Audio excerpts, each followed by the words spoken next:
Greetings, Rebel fans. My name is Jason Kelly. This is the Let's Run podcast. It's Let's Run Live for our second edition of the show today. I can only describe today as an absolute roller coaster of emotions, of uncertainty. There have been moments of elation where I've been laughing and having a great time, making fun of the Pac 12 for not getting their schools. Um, then there's been some moments that have been kind of scary as UNLV is kind of precariously um, the tipping point of whatever is going to happen between this Pac-12 and Mountain West thing. So I'll briefly recap of the news of the day, although I'm sure if you're listening to this, you are aware exactly what's happened. But there's been so much going on that it's hard to keep track of everything. So today, basically last night, Casano, um, Jose Casano, is that his name? I'm pretty sure. Jose Casano basically reported that the Mountain West Conference was attempting to get their schools to sign a grant of rights media deal. What a grant of rights media deal does, if you've paid attention to the ACC or even Conference USA, is it basically locks your school into place. Florida State and Clemson have signed a grant of rights media deal along with all the other schools in the ACC. And so Gloria Nevarez, who is by all accounts, the commissioner of the Mountain West, Gloria Nevarez, is really great. She has done about as good of a job from a bad negotiating position as you could have possibly expected her to do. Frankly, I'm really impressed with her. And, if UNLV did end up in this new Pac-12 conference, I would really wish that Gloria Nevarez was our commissioner and not Teresa Gould because, the Pac-12 has kind of been falling on its face. They've been rebuffed and rejected by a whole bunch of schools. And I don't think that shows great leadership for, the current leadership structure of the Pac-12.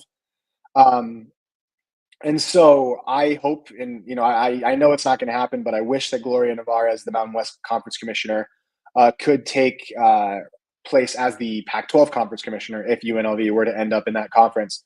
But Gloria Nevarez basically said, "Hey guys, it's time to crap or get off the pot. It's time to make a decision. And if you don't, I'm going to try and get you to commit long term to the Mountain West Conference." Now, there were a couple issues with that, with San Diego State, Colorado State, Boise State gone. That's Colorado State, Fresno State, sorry. Those are a lot of the biggest markets. And so whatever media deal that the Mountain West would get is not going to be as good even as the current media deal that we have, which was pretty unfortunate. And, the schools that are left over just aren't, super desirable. They are actually. I don't think that's completely fair. But essentially, the Mountain West Conference tried to force everybody's hand today, say, enough is enough. Let's finish this negotiating. Let's get it over with. And UNLV, after the EAC schools, after Memphis, Tulane, and UTSA, had decided that they were not going to join the new Pac-12, UNLV was in a pretty good negotiation position. The Pac-12 is paying a ton of money to the Mountain West for poaching Mountain West schools out of the Mountain West Conference. And so UNLV and Air Force specifically, which are two pretty strong brands. Obviously UNLV is a growing brand. I wouldn't say that we're necessarily strong yet. We do have a strong basketball brand, but that has been somewhat diminished by a rough decade. But essentially what was going to happen is UNLV and Air Force were being paid lump sums from the buyout of the schools that left for the Pac-12. UNLV was getting some of that money. How much of that money would it have been? I saw that Air Force got $10 million. I do not think that would have been a worthwhile number for UNLV. I would not have accepted $10 million if I were the Rebels to stay in the Mountain West Conference. But we don't know. We don't know what type of number that they would have received from the Mountain West Conference.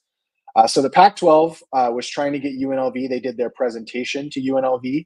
I'm pretty sure that happened on UNLV's campus. I'm pretty sure the Pac-12 had sent representatives to Las Vegas in order to give the presentation, because I can guarantee you that the Pac-12 knew that they were not going to get the AAC schools probably at the end of last week. So Vegas was kind of one of the contingencies. And the Pac-12 came and made its pitch. And UNLV was not necessarily very impressed with that pitch. And there's a few reasons why. And I know that that can be frustrating for Rebel fans to hear. However, there's a few reasons why. Um, the first would be that UNLV felt snubbed. Like, I know that there might be some Boise State people listening, or Boise State fans, or even Fresno State or Colorado State or San Diego State fans listening, that say UNLV, not a great brand. They shouldn't feel snubbed at all. But UNLV, felt kind of snubbed that UNLV was not in the initial expansion group. And why, when you were going after those schools to join the Pac-12, why did you stop at Colorado State? Why didn't you try and add 5 schools from the Mountain West Conference?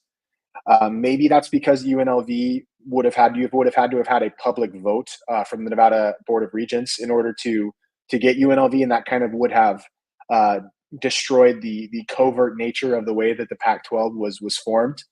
But why not us? Like, why'd you leave us out? I think that there was a little bit of a hurt ego, because UNLV hasn't always done a great job of taking advantage of the city of Las Vegas.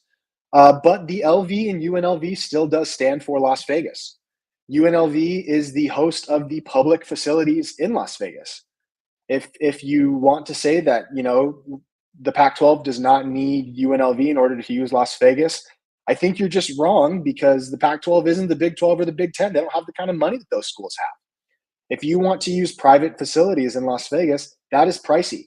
It's not as convenient. The Thomas and Mack is a very good deal for a basketball program to use as the host of a basketball tournament.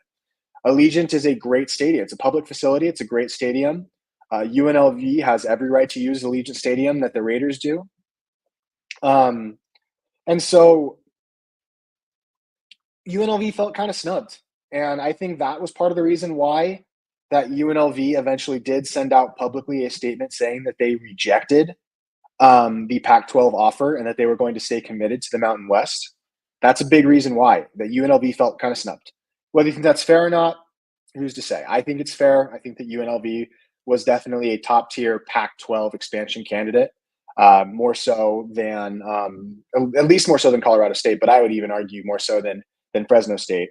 Although I do have great respect for Fresno State, and I'm very excited for this game coming up this Saturday. And there's a lot of reasons why. UNLV has public facilities. They have an airport, less than a mile from the campus. It's a hub for college sports. It's a hub for sports in general. And UNLV is right in the middle of it. UNLV's campus it's a disadvantage to have a campus so close to the Strip, because it makes it hard for students to commute down to campus. But what it does do is centralize your location. And so I think that UNLV felt a little snubbed that we were not included in the original 4 schools. And that's unfortunate. The other reason why I would say is that the Pac-12's inability to get Memphis and Tulane and USF, those schools, I think showed an issue with the leadership structure in the Pac-12. And I think that UNLV, especially considering UNLV has a little bit of, not even a little bit, has athletic debt at the moment, that UNLV felt a little, trepidatious to join the Pac-12 when it's so risky. I don't trust their leadership. Do you trust Teresa Gold to navigate through the next 5 years? Because I certainly don't. So staying in the Mountain West, I think, was attractive because it was just more secure. It was more financially viable for the Rebels. Less risk.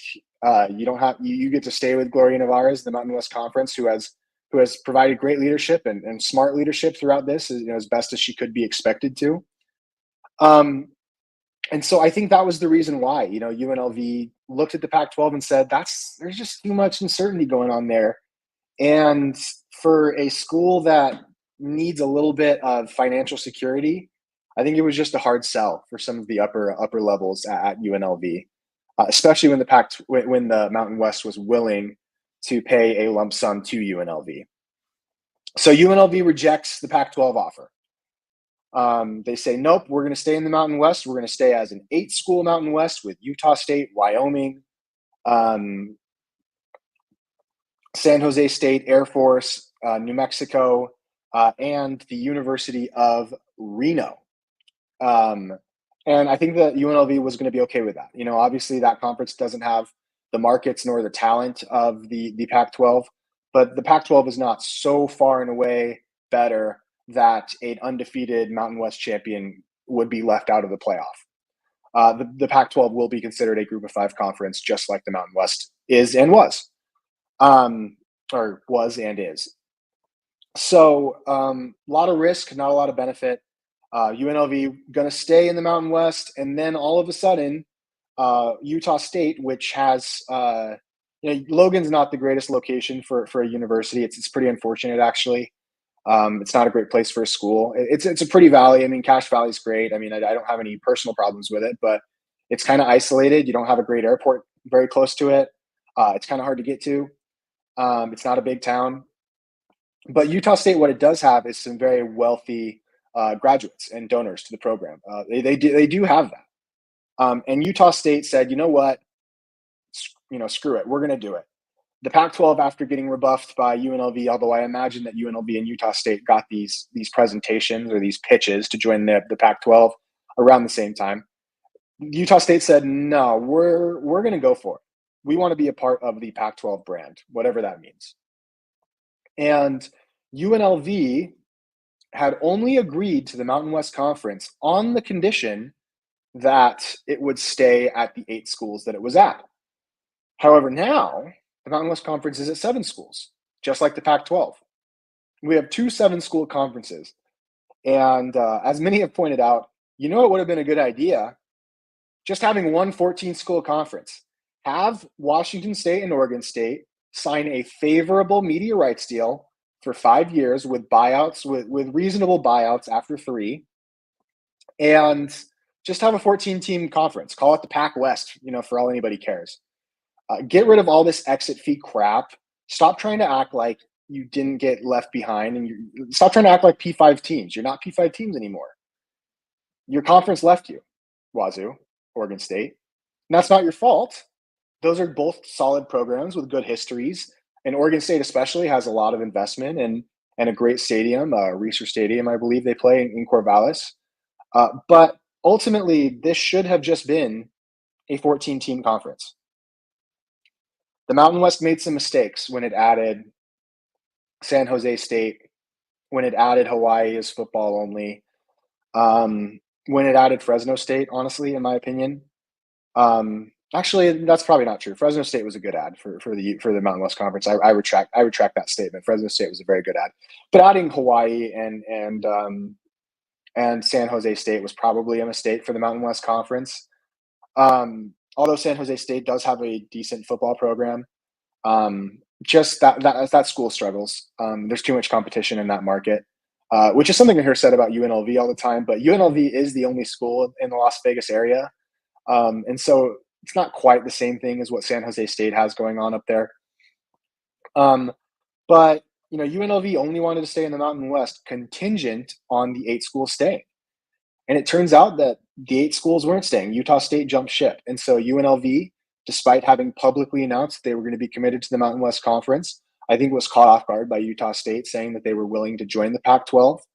And it came out, Pete Thamel reported that, no, UNLV is still in this Pac-12 race. And that's where we are right now. And as great of a day as it's been for my podcast, these live streams that I've done have done very well. And I had a great conversation with some guys from Fresno State. As great as that is, it just makes me frustrated, and it just makes me sad that Oregon State and Washington State weren't willing to just join the Mountain West for 5 years. They already did a scheduling agreement. And the Big 12 media deal is going to be up in 2031. And so it's not like you have to commit to the Mountain West for 40 years, commit to them for 5 years, for 4 years. You got screwed over with conference realignment. You did, Oregon State and Washington State.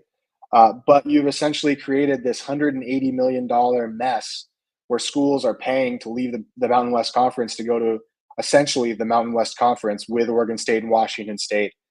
And I just think that it's been really short-sighted. I think that they thought that they would be able to negotiate the AAC schools away.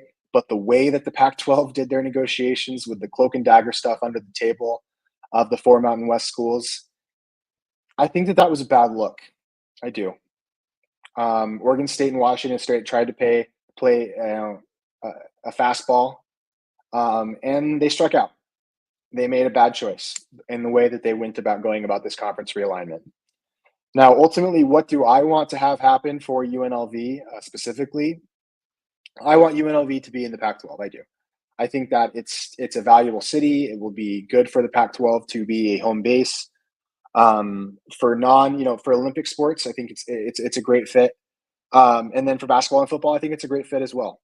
I want UNLV to join the Pac-12, become the eighth member. I want the Pac-12 to make basically whatever financial offer it has to make in order to get Gonzaga. And I want the Pac-12 to make a serious offer to UNLV to join the conference. The crap that they offered Memphis and Tulane and USF, that's not going to fly. $2.5 million. It's not enough. You got to pay more of our exit fee if you want us. I think that UNLV has some negotiating leverage at this point.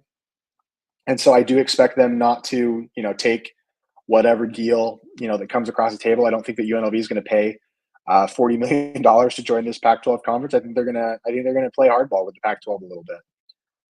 But the Mountain West, unless you can convince Utah State to come back, there's no reason to stay in the Mountain West anymore.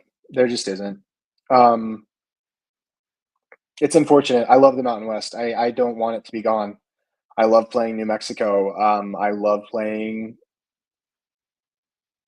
I don't know. That's basically it. I don't love playing Reno. We have to play them. They're our rival. But yeah, it just makes me sad. You think of all the great basketball and football that's taken place in the Mountain West over the last 25 years. And the conference is basically going to cease to exist because Pac-12 leadership 4 years ago at Utah and Oregon and Washington couldn't figure out a media deal. And that leads a cascading effect that's going to end our conference. And that makes me sad. That makes me really sad. The incompetence of Pac-12 leadership is truly something to behold. Vinny De La Fuente says the Pac-12 should get that Pac-12 After Dark window back with a full conference with most games on ESPN networks. Yeah, I agree. I think if the Pac-12, if UNLV does join the Pac-12, I think they need to try and take full advantage of that. It would have been nice to be a part of a conference that has some schools in the East in order to broaden your TV time, which is part of the reason why they were pursuing Memphis and USF and Tulane so hard, just so you could offer different time frames throughout the day. But yeah, my prediction as of right now, I think that UNLV probably goes to the Pac-12. I think that the school is going to have to get on the phone with boosters and figure out how to pay some of the costs that it's gonna be. Maybe sell off Sam Boyd Stadium as soon as you can. Try and get as much money as you can, and try and get it figured out. With Utah State gone from the Mountain West, I don't think that there's a ton of value in staying in a conference that's going to be playing, in El Paso, Texas, pretty soon, or in Las Cruces, New Mexico. So, is that what's going to happen? Yeah, probably. I kind of saw UNLV's belief in staying in the Mountain West if Utah State had also stayed in the Mountain West. I think that's a more stable conference, and if UNLV could dominate that conference, they could set themselves up for, trying to reach even higher than the Pac-12 5 or 6 years from now. But with Utah State gone and everything kind of up in the air, I think UNLV probably does have to join the Pac-12, and it's unfortunate because none of this should have happened. We all should have just played in the same stupid conference. The Mountain West should have just continued existing. You would have gotten a pretty nice bump in media rights deals with Oregon State and Washington State added. But Oregon State and Washington State thought they were too good for the Mountain West. And so did, frankly, the schools that left the Mountain West: Boise State, San Diego State, Fresno State, and Colorado State.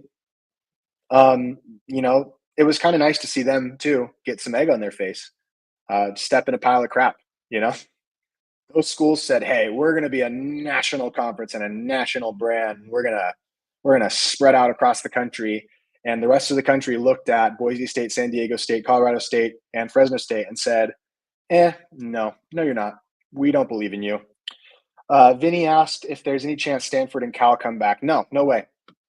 And that's just because Stanford and Cal, both of those schools, Stanford especially, have pretty big endowments. They're not struggling financially. They're more than willing to pay for their Olympic sports, the volleyball team to travel across the country. I don't think that that's a big stopper. And Stanford and Cal are like Washington State and Oregon State on steroids. They are snooty and elitist as heck. There's no way they would come back to a conference that they believe will basically be the Mountain West 2.0. Stanford and Cal left the Pac-12 high and dry to join a conference all the way across the Atlantic Coast Conference. There's no way they're coming back. And like I said earlier, the grant of rights media deal that they signed when they joined the AAC is essentially impenetrable. I mean, like you're not getting out of that media deal in the ACC. So Stanford and Cal will not be coming back to the Pac-12. That's not happening. Not in a million years. There is a possibility that this just does end with a reverse merger, that the two sides get together and say, hey, all of these expansion fee crap that we're doing right now, it doesn't make any sense. Let's just have a reverse merger. That's a possibility. And OSU and Wazoo are playing in the WCC this year. They could continue to, play in the WCC with some of their non-football basketball sports, but you want to be a full member of the conference. There was talk about Gonzaga joining the Pac-12 as a full media member without having a football program, which is patently insane because football drives the most revenue by like a lot. And so I would still add Gonzaga no matter what, even if, it took a excised amount of their, even their tournament money, I'd be willing to let them keep more of, because Gonzaga is just that good of a brand with basketball. But my prediction is that I don't know how soon it'll be. I don't know if it'll be today. It won't be tonight. UNLV is not going to be announced to the Pac-12 tonight. But UNLV would not have released a statement like the one that they released tonight, where they said, hey, actually, maybe we're not going to stay in the Mountain West. I don't think they would have released that statement if there wasn't some serious consideration there. And so in all likelihood, I expect UNLV to join the Pac-12. I think you're going to have some booster fundraising. I think it's going to happen. I hope, please, Eric Harper, Keith Whitfield, our president. Gonzaga at the Thomas and Mack Center would be absolutely magical. It would be. That would be a great basketball conference. At Gonzaga, I mean, like that's a Power 5 basketball conference. It just is. And what's funny is Washington State and Oregon State are not even good basketball programs whatsoever. And so that's kind of funny to me, but it would be a great basketball conference for sure, especially San Diego State and Gonzaga in the same conference, and that's a powerhouse. But what I expect to happen is tomorrow, I don't know what time, but you're probably going to have some more clarification on this. If UNLV stays in the Mountain West Conference after Utah State leaves, then I don't know what they're doing. I think it's a terrible decision. If you could have kept all 8 Mountain West schools, including Utah State, then maybe it would have made some sense to stay in the Mountain West, but not anymore. However, I do think that UNLV has some level of leverage over the Pac-12. Whatever the Pac-12 offered Boise State, Colorado State, and Fresno State, I would say do not take a dime less than whatever Boise State got. Don't take a dime less. The Mountain West the Pac-12 should not be rewarded for its covert, under the table antics, which basically cost any credit. So yeah, I mean, see, but Vinny, like what I'd say, Vinny, is that it made sense in if you believe that Washington State and Oregon State were kind of fickle and kind of wishy-washy, which they are, by the way. They're trying to get to the Big 12 or the ACC. If you didn't have any faith in the new Pac-12 conference, which again, looking at what happened today, there's no reason to believe that no, the Mountain West would not be as bad as Conference USA. I think that it could be better than Conference USA. I think it could be, it'd probably just be Conference USA that was worse. But anyway, so that's basically all I had for tonight, guys. I am exhausted. It's been a long day of media. I've been doing calls, with different programs, basically all day, talking to people about this realignment news. The next time you'll see me, I was on the Beware of the Bulldogs podcast, which is the Fresno State podcast. I'll make sure that that's shared to my feed so you can check that out. That was a great conversation. Um, and yeah, again, this is a great point. Like, um, the travel issues for Oregon State and Washington State are not that good. That's what makes UNLV so appealing. Is that it's so easy to get in and out of. Like, it is like the most accessible city, one of the most accessible cities for college athletics in the country. And just throwing that away because, we're too good for Las Vegas. We can use Las Vegas without UNLV. I think is just so stupid, and I think that the Pac-12 should not be negotiated with from a position of weakness. Play hardball with these guys. We'll get there, but don't let them walk over you, Eric Harper and Keith Whitfield, our president and athletic director. Do not take less money than Boise State got. Do not take less money than Colorado State got. You got rejected by all those schools in the AAC. Why should we take less? Don't take less. We should have been in the first initial. We should have been in the first initial wave of expansion. So, um, yeah, that's basically it. So I will be back. Hope maybe tomorrow. I'll go live again once the Pac-12 news drops, one way or the other. I'll go live again. I'll share the Beware the Bulldogs podcast. I will have my own dedicated Fresno State podcast up this week, previewing that game. I'll also do a preview thread where I'll break down with film all of the Fresno State, all the keys to victory for this weekend against Fresno State, which will certainly be the biggest game of the year. And yeah, times are crazy, guys. It's been an exhausting day, and screw Washington State and Oregon State for making us all go through this because it's miserable.